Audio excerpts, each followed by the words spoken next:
Bismillahirrahmanirrahim. Assalamualaikum warahmatullahi wabarakatuh. Waalaikumsalam warahmatullahi wabarakatuh.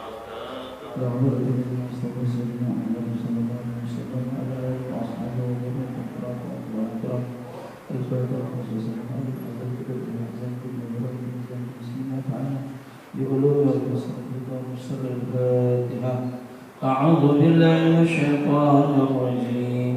بسم الله الرحمن الرحيم.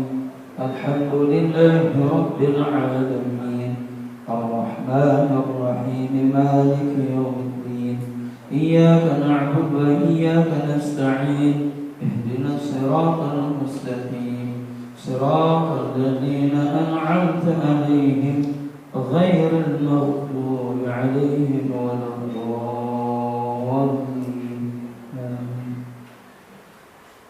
وتتعلم والتعليم والنفع والانتفاع والمذاكرة والتذكير والإفادة والاستفادة والحث على تمسك بكتاب الله وسنة رسول الله صلى الله عليه وسلم والدعاء إلى الهدى والدلالة على الخير ابتغاء وجه الله ومرضاته وقربه وثوابه. اللهم صل وسلم على سيدنا محمد الفاتح لما أغلق والخاتم لما سبق والناصر الحق بالحق والهادي إلى صراطك المستقيم وعلى آله وصحبه حق قدر ومقدار العظيم. اللهم يا من بيده مقاليد الخير كلها وإليه يرجى الأمر كله يا فتاه يا عليم يا فتاه يا عليم يا فتاه يا ألم افتح علينا فتحا قريبا. رب اشرح لي صدري ويسر لي أمري واحلل عقدة من لساني يفقهوا قولي. اللهم انفعنا بما علمتنا وعلمنا ما ينفعنا وزدنا علما برحمتك يا أرحم الراحمين. Alhamdulillah, bersyukur kita kepada Allah biqauli alhamdulillah yang telah memberikan banyak nikmat kepada kita semua. Dengan kita senantiasa berusaha bagaimana agar setiap saatnya melakukan ketaatan-ketaatan bentuk daripada rasa syukur kita kepada Allah. Salawat serta salam kita aturkan kepada baginda Muhammad sallallahu alaihi wasallam. Baik, melanjutkan kajian fikih Ramadan kita. Kemarin sudah kita sampaikan bahwasanya rukun puasa itu ada dua. Yang pertama niat, yang kedua meninggalkan perkara-perkara yang membatalkan. Adapun meninggalkan perkara-perkara yang membatalkan ini merupakan rukun. Artinya jika seseorang melakukan perkara yang membatalkan, maka puasanya tidak memenuhi rukun, artinya puasanya tidak sah. Berlaku meninggalkan perkara yang membatalkan ini yang pertama bagi zakiran, bagi orang yang ingat. Kalau yang lupa bagaimana? Enggak kena hukum. Makan 3 piring, es gelasnya 2, habis itu makan goreng-gorengan, lupa. Gimana ya, nggak apa? Karena dasarnya hukum meninggalkan perkara yang membatalkan itu berlaku bagi yang ingat. Kalau yang lupa nggak kena hukum. Kemudian yang kedua mukhtaran, yaitu bisa memilih. Artinya bisa memilih baginya untuk melakukan yang membatalkan puasa atau meninggalkan perkara yang membatalkan puasa. Bisa memilih. Seperti contoh, kita tinggal di daerah yang mungkin di situ Islam sedikit, sehingga ada pihak-pihak menekan agar kita melakukan perkara yang membatalkan puasa. Kalau kita tidak melakukan itu akan berakibat fatal kepada diri kita. Maka bagaimana ketika itu, sekalipun kita melakukan perkara yang membatalkan puasa, tetap kategorinya tidak batal puasa. Misalnya kita dipaksakan makan, kalau nggak makan misalnya akan mendapatkan sesuatu hukuman dan lain sebagainya. Maka saat itu kita tidak bisa memilih Ketika itu sekalipun kita makan, maka terhitung makannya kita tidak membatalkan puasa. Kenapa? Karena kita dalam tekanan. Kemudian yang berikutnya, ya, bagi orang yang bagi orang yang tahu. Adapun orang yang tidak tahu, yang kena uzur, ya, maka boleh dia melakukan perkara-perkara yang membatalkan. Adapun orang-orang yang tidak tahu atau dalam bahasa Arabnya jahil, ya, jahil ma'dzur, jahil yang diberikan uzur, yaitu jahil yang kena uzur disebabkan karena dua. Ada ketidaktahuannya dengan perkara yang membatalkan puasa karena dia tinggal jauh dari ulama. Misalnya contoh, hari-harinya dia di atas bukit, ngebon, nggak tahu, dia tahunya puasa aja. Tahunya puasa itu makan minum, nggak makan nggak minum, cuman ngerokok jojong. Pikir dia ngerokok nggak batal. Bagaimana? Mau nanya sama siapa? Orang dia tinggal sendirian, jauh dari ulama. Bagaimana kalau dia melakukan perkara yang membatalkan puasa? Maka dia terhitung tidak batal puasa. Kenapa? Karena ketidaktahuannya dan jauhnya dari ulama tempat bertanya.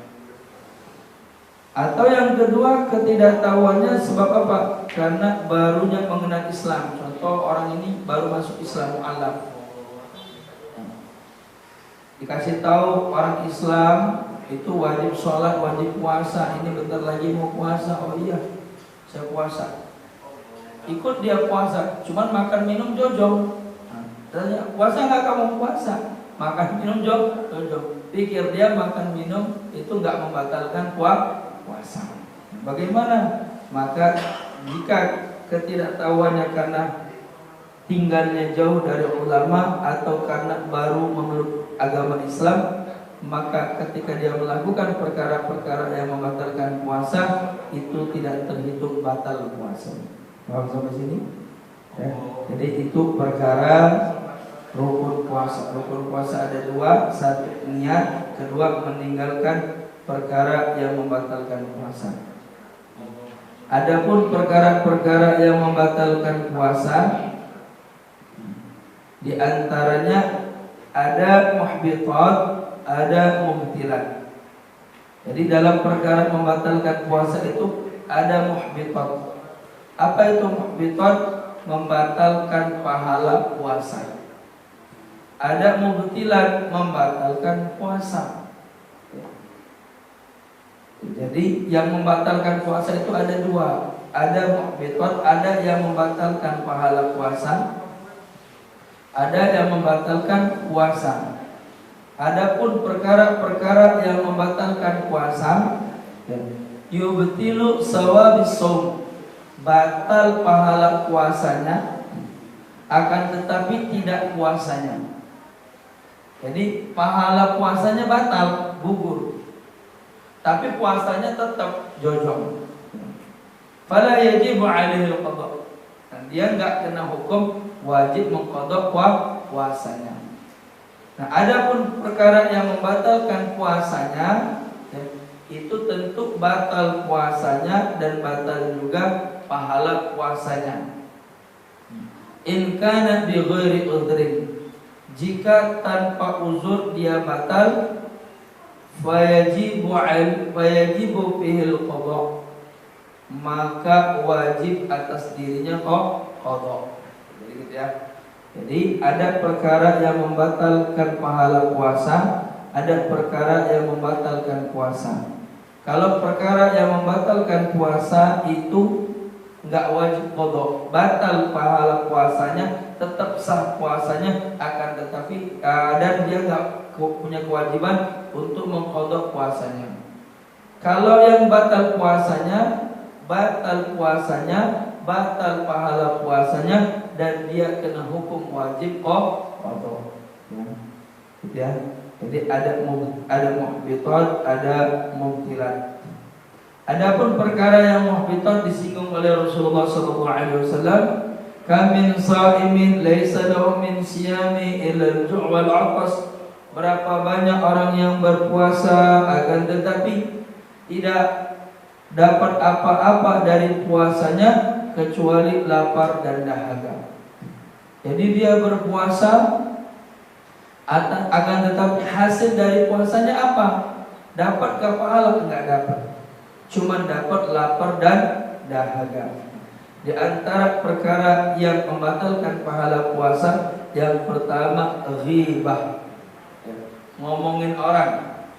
Dzikruka akhakal muslima bima yakrahu walau kunta shadiqan.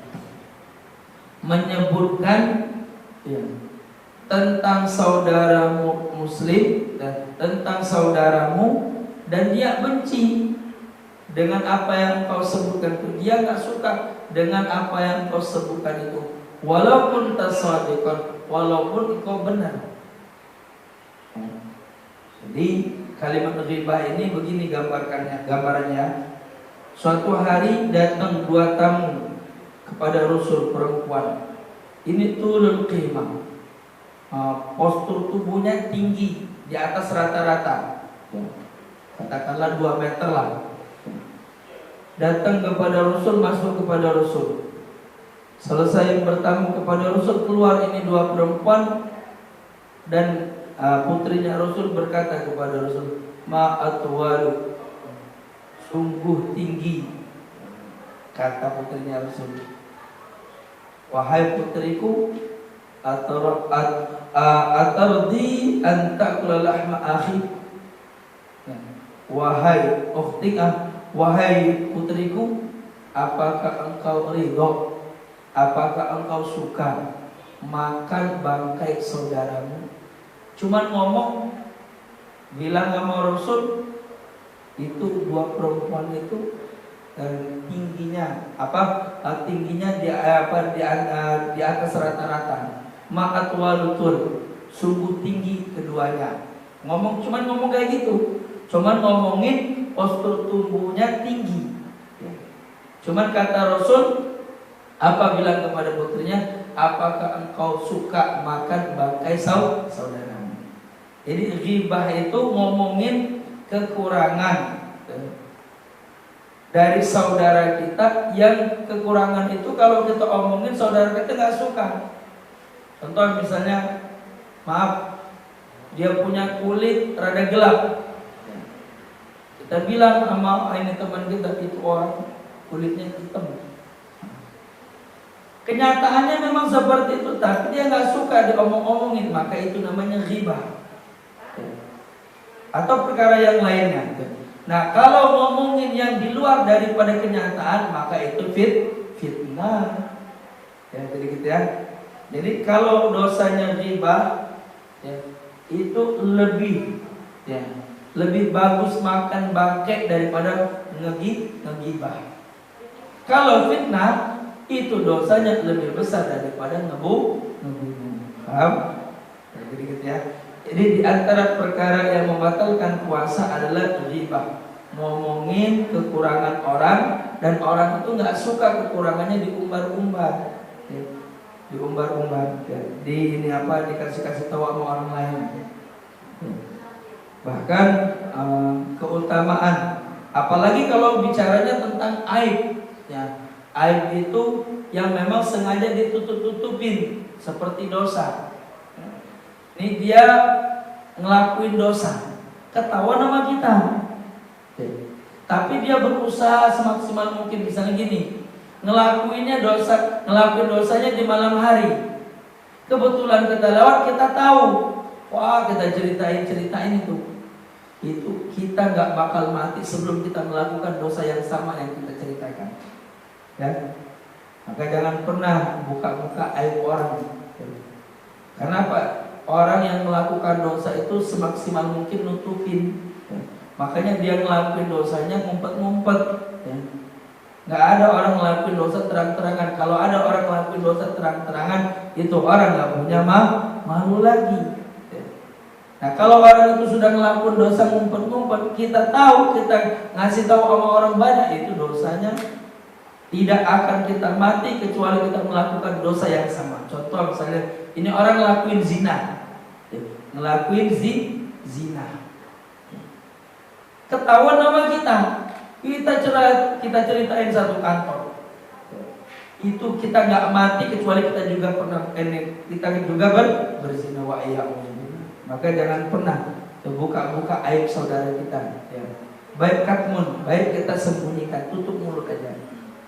Bahkan keutamaannya man satara uyuban nas satarallahu uyubahu yaumal qiyamah. Siapa yang menutupi aib orang, ya, celahnya orang di dunia, maka Allah akan tutupi celahnya di akhirat. Ya, jadi yang pertama perkara yang membatalkan pahala puasa adalah ghibah. Ya, ghibah. Yang ngomongin kejelekan orang. Yang berikutnya an-namimah. Wallahu a'lam bishawab. Ada pertanyaan sampai sini?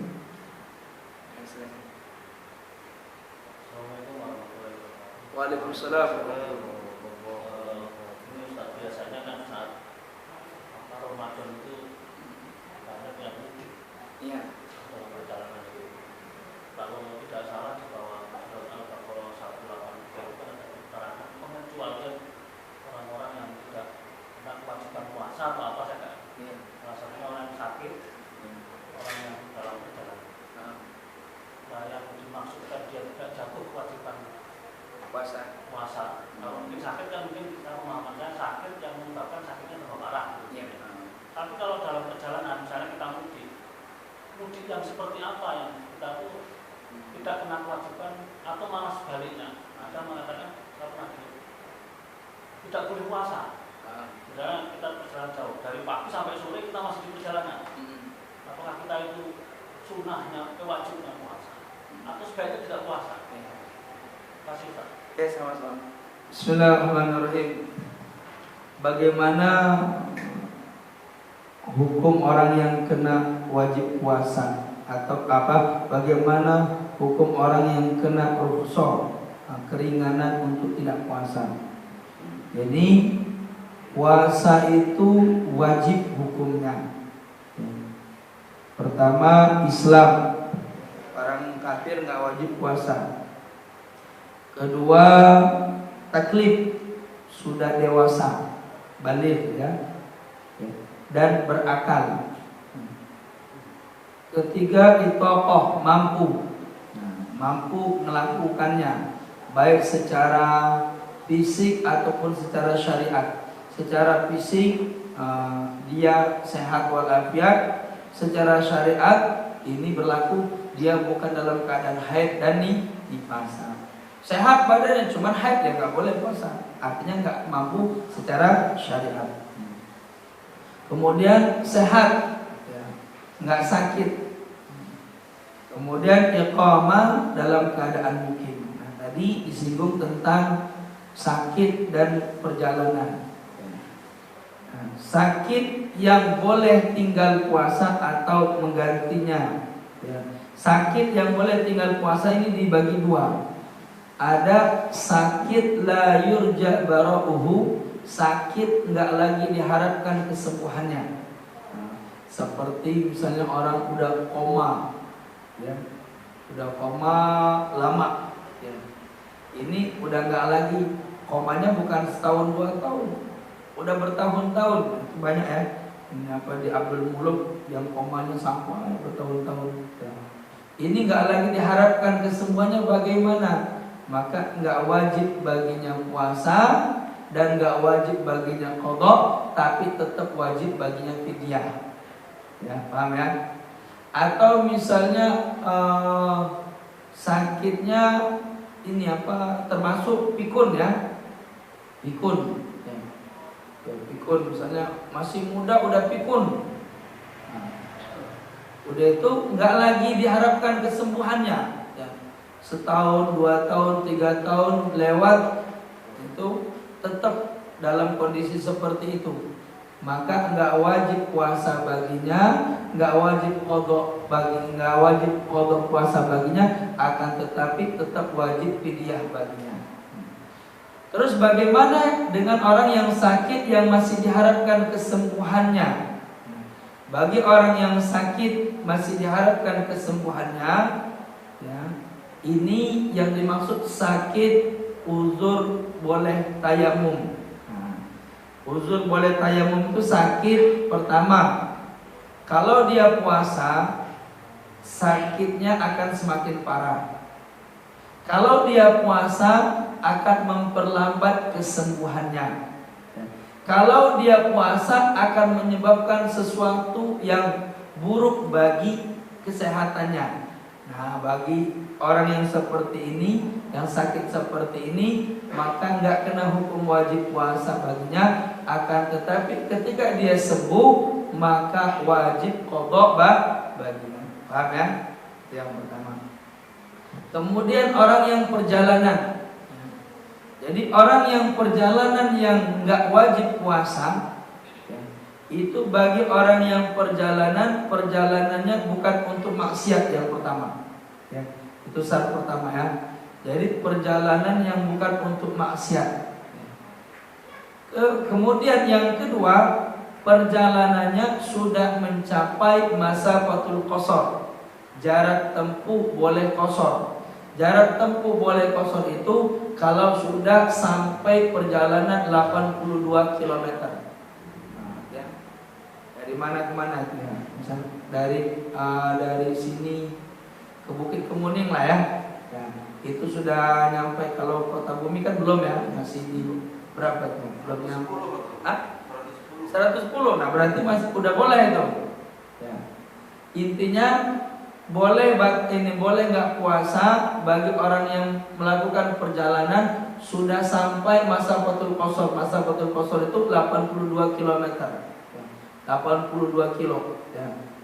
Nah, kalau sudah 82 kilo, di sini dia boleh memilih.